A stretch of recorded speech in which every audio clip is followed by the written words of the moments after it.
Please watch the video in high quality.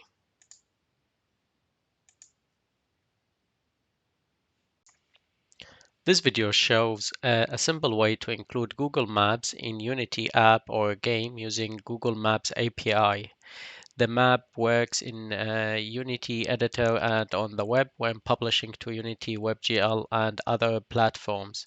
And at the end of this video, you will be able to implement the map and also change the map attributes like the lat and long to change the position and also change the zoom level, and every time you do so the map would update them dynamically, and also you could change the map type to other types like satellite or terrain, etc.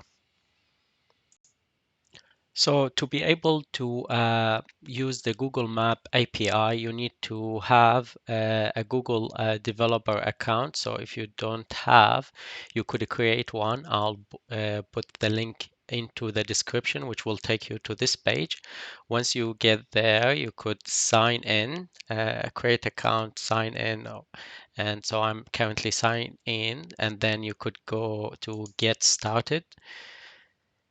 And once you're there, you will need to go to credentials, and from there, under the API keys, you could go to show key and then copy key. And we'll use that key later in the video. So back to Unity Editor, I'll start by creating UI game object. So right click UI and we'll choose it to be a raw image, and I could call it, you could call it anything. I'll just name it map, and I'll just make sure the pivot is 0.5 on both the X and Y, and the anchor is in the center. And I'll change the position X and Y to 0, and I'll assign a width and height to be 1000 each. So now if I press F on the keyboard, I could see the raw image object is here. Next, I'll create a script. So under the assets, I'll go create. I'll create a folder, call it scripts. And under this folder, I'll create a new C# script, and I will name it map as well. And once that script is created, I'll drag it and drop it into the map game object, which is a raw image. So I'll just drag and drop it here, and I select the game object just to make sure that the map script is in, and I'll double click the script to open it in Visual Studio. So inside a map script file, I added number of lines, which I walk through roughly. So these are the standard namespaces. In addition, I added the using Unity Engine.ui because we're going to use UI components, and Unity Engine networking because we're going to deal with get and post request to web request, and also we'll use the system because we're gonna use it as well.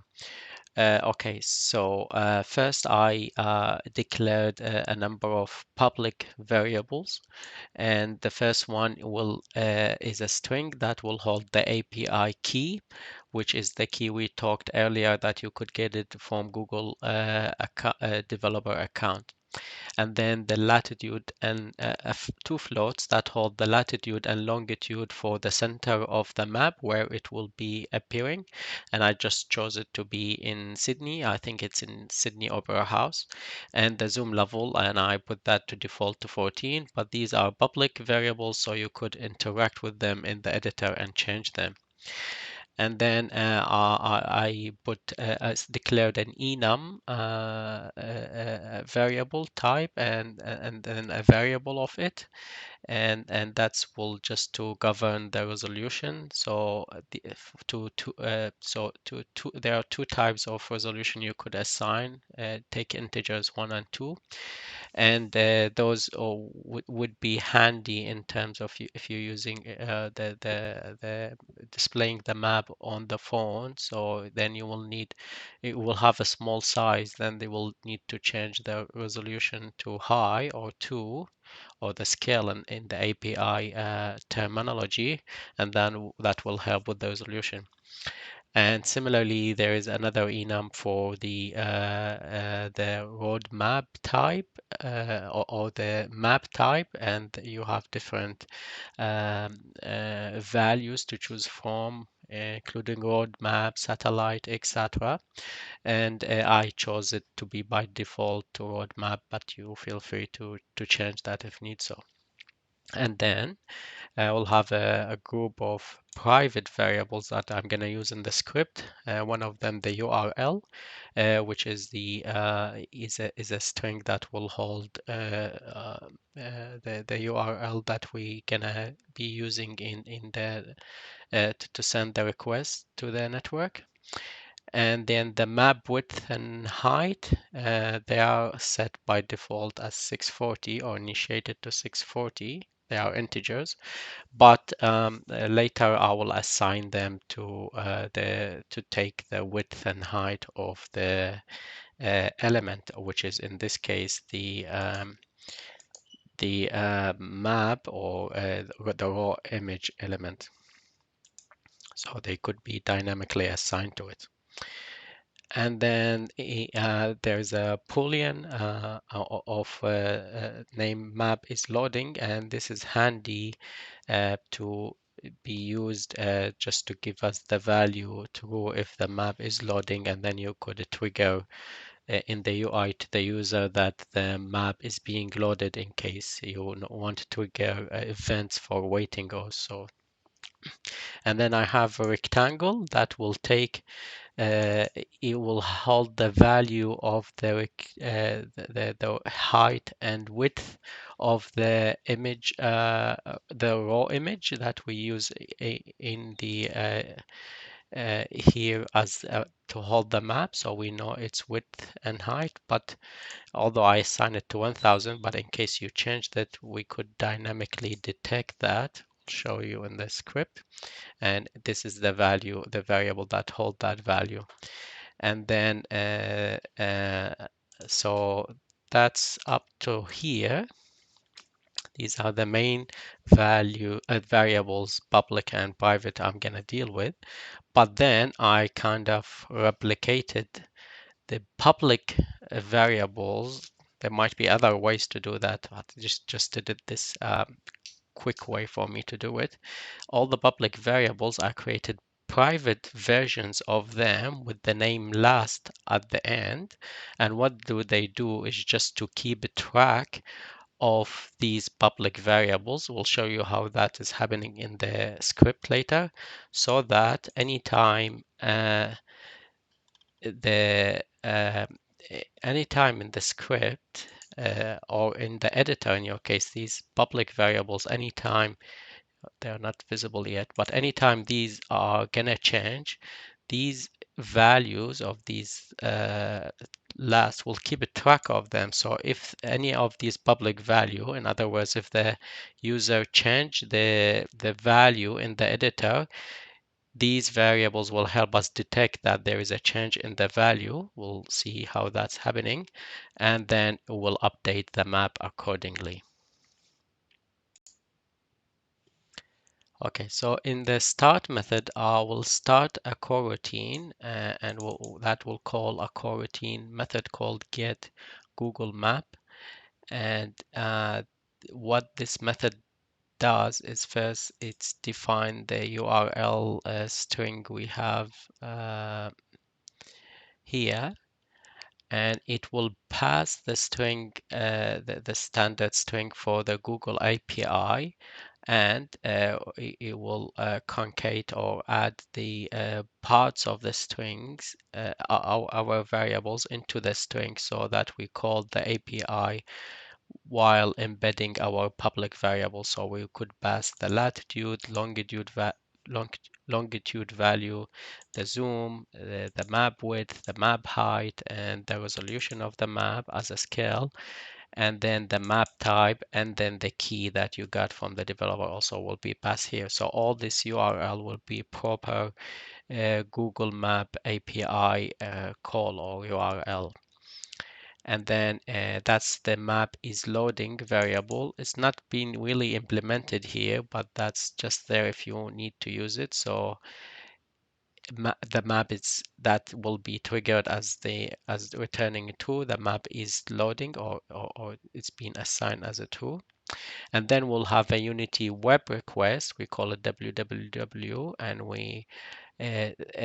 we'll use that to get the texture of from the Google Map API. So we use Unity web request texture dot get texture, and we pass the URL here, and then we yield the return of www.send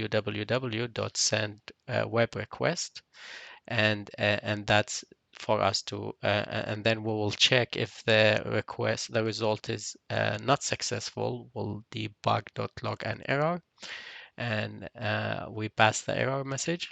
Or if it's successful, now we could change the map is loading, is no longer loading, the loading is finished, so the value would be false. And then we'll get the raw image, which it is the type of the map or game object, or UI game object we created here. And then so we get and then get its texture and assign the texture of Google Map to it by getting the download handler texture for the www.downloadhandler.texture. And then so here at this stage we'll use these variables over here to track.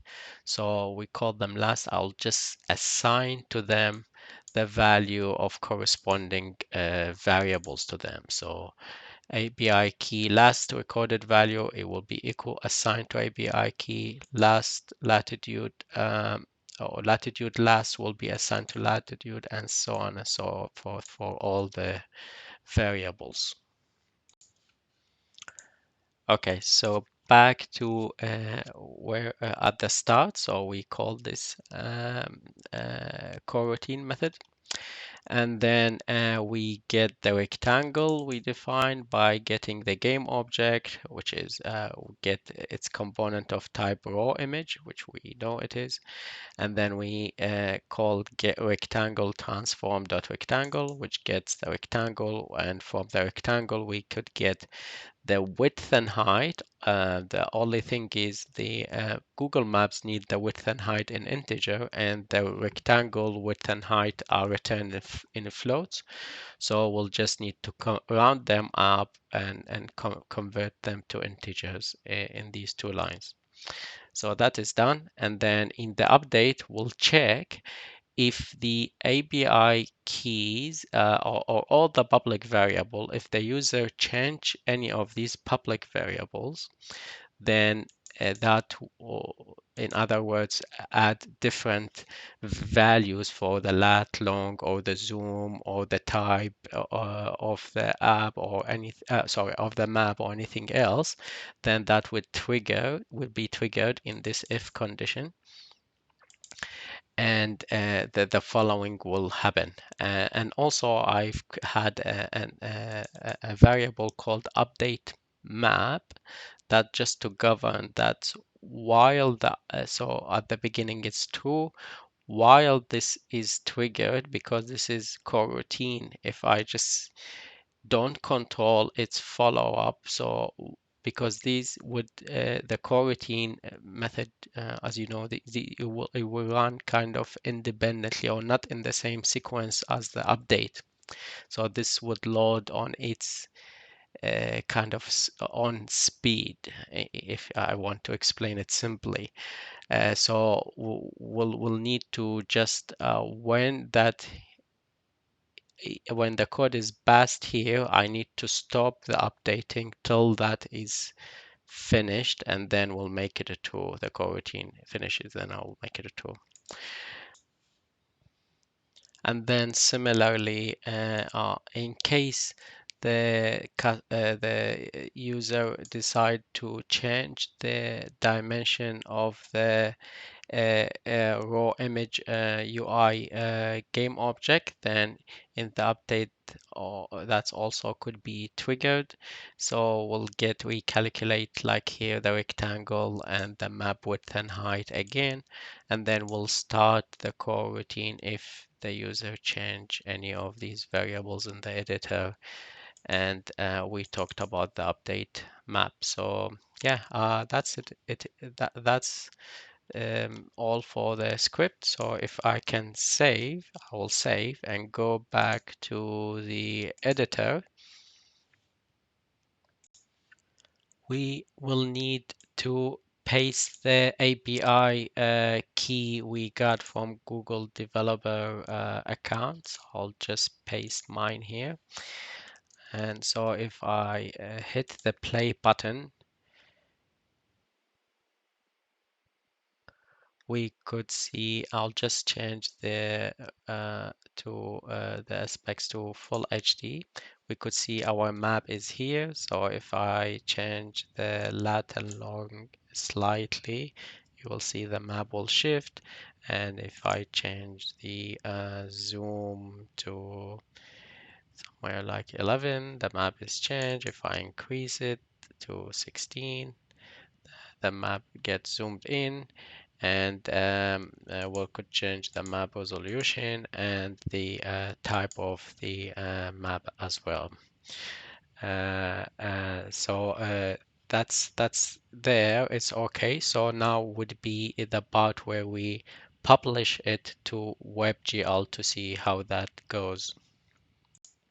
So publish button is not available, so I'll just go to window and package manager to get the WebGL, and package, I'll go to Unity registry and we'll look for WebGL publisher.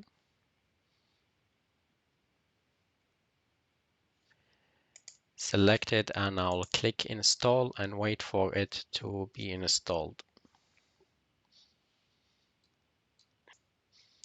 After the installation is done, we'll notice that a new button publish is available here now. So I'll select it and click WebGL project and get started. We'll select build and publish and switch to WebGL and select the folder that by default. And we'll see we have an error, builder player incompatible color space. I think that could be fixed by going to edit, project settings, and then under the player, we'll go to other settings over here, and the color space, instead of linear, I'll select gamma, change to gamma. Once that is done, I'll go to rebuild, build and publish again, switch to WebGL, select folder, and the building will go on. So the upload is completed, and I could, this is the WebGL version. I could just click play, and then hopefully the game or the app will load. And there it is. The map is available here. So yeah, that's it. This is how we could add a dynamic map using Google Maps API in Unity, and this is its test of its being working in WebGL. Thank you. Please like, subscribe, and click the notifications button to help me make more videos like this.